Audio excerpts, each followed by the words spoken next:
ये कहानी है कामिनी की। कामिनी को हर चीज में नुस्ख निकालने की आदत थी।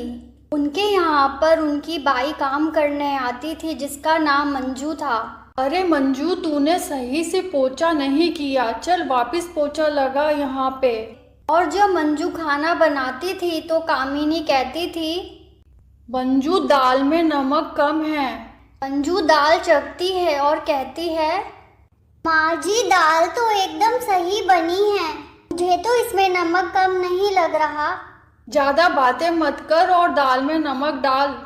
मंजू कामिनी को कहती है, हाँ जी आपको हर चीज में नुस्ख निकालने की आदत हो गई है। जब आपकी बहू आएगी तो पता नहीं वो आपके साथ कैसे रहेगी।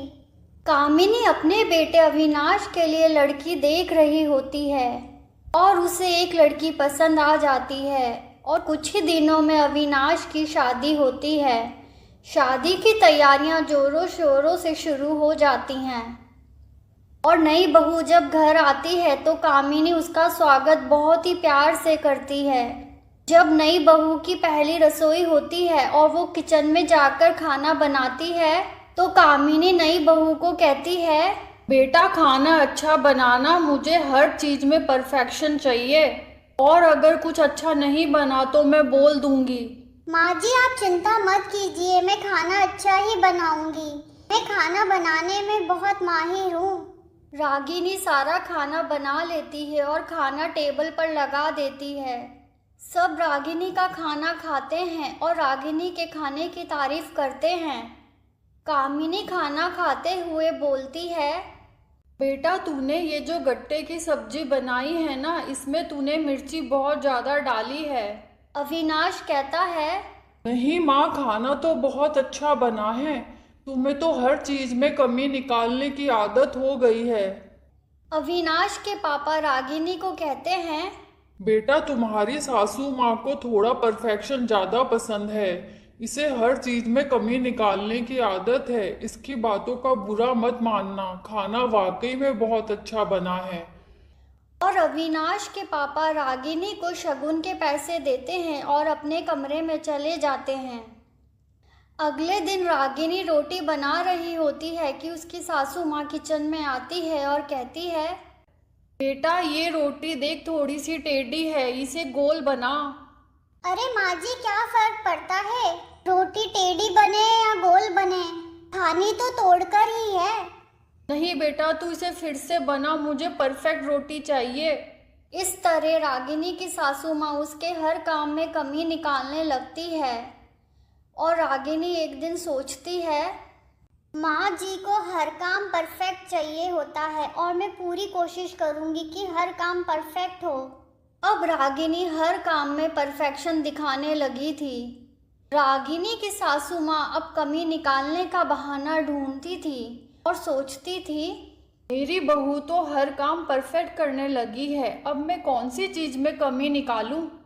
एक दिन रागिनी तैयार होकर माँ जी को कहने आती है, माँ जी मैं अपनी सहेली से मिलने जा रही हूँ, शाम तक आ जाऊंगी। रागिनी की सासू माँ कहती है, बेटा ये जो तूने बिंदी लगाई है ये तो दिख ही नहीं रही, तेरी अभी नई नई शादी हुई है, जाके बड़ी बिंदी लगा के आ। रागिनी ये सुनकर बहुत मायूस हो जाती है और सोचती है, अभी तो मैं माँ जी की हर बात मानती हूँ और हर काम परफेक्ट भी करती हूँ, फिर भी माँ जी कोई ना कोई कमी निकाल रही हैं। इस तरह तो मैं माँ जी को कभी खुश नहीं रख पाऊंगी। एक दिन रागिनी और कामिनी दोनों मंदिर के लिए जाते हैं कि अचानक से कामिनी का पैर फिसल जाता है और वो कीचड़ में जाकर गिर जाती है। गांव की कुछ औरतें हंसने लगती हैं और कहती हैं, अरे देखो हमारी परफेक्ट कामिनी कितनी परफेक्ट लग रही है, ये तो अपने नाक पर मक्खी भी नहीं बैठने देती और अब देखो इसके मुंह पर कीचड़ ही कीचड़ है। और वो कामिनी का मजाक बनाकर हंसती हैं। रागिनी कहती है, आप सब चुप हो जाइए, अगर माँ जी को हर काम में परफेक्शन चाहिए तो इसमें क्या गलत बात है। आपको माँ जी की मदद करनी चाहिए, ना कि उन पे हंसना चाहिए। माँ जी कैसी भी हैं, मैं इनसे बहुत ज़्यादा प्यार करती हूँ। और इन्हें अपनी माँ का दर्जा देती हूँ। अगर ये थोड़ा बहुत मुझे डांट भी देती हैं तो इसमें क्या हर्ज है। आखिर माता पिता डांट कर ही बच्चों को सिखाते हैं और मुझे इनकी किसी भी बात का बुरा नहीं लगता। जब मुझे इनकी किसी भी बात का बुरा नहीं लगता तो आप लोग कौन होते हैं मेरी सासू माँ पे हंसने वाले। रागिनी की बातें सुनकर कामिनी की आंखों में आंसू आ जाते हैं और वो रागिनी को कहती है, बेटा मैंने तेरे साथ कितना गलत किया, तेरे हर काम में कमी निकाली और आज तू मेरी इतनी तारीफ कर रही है। मुझे माफ कर दे बेटा, मैं तेरी सासू माँ कहलाने लायक नहीं हूँ।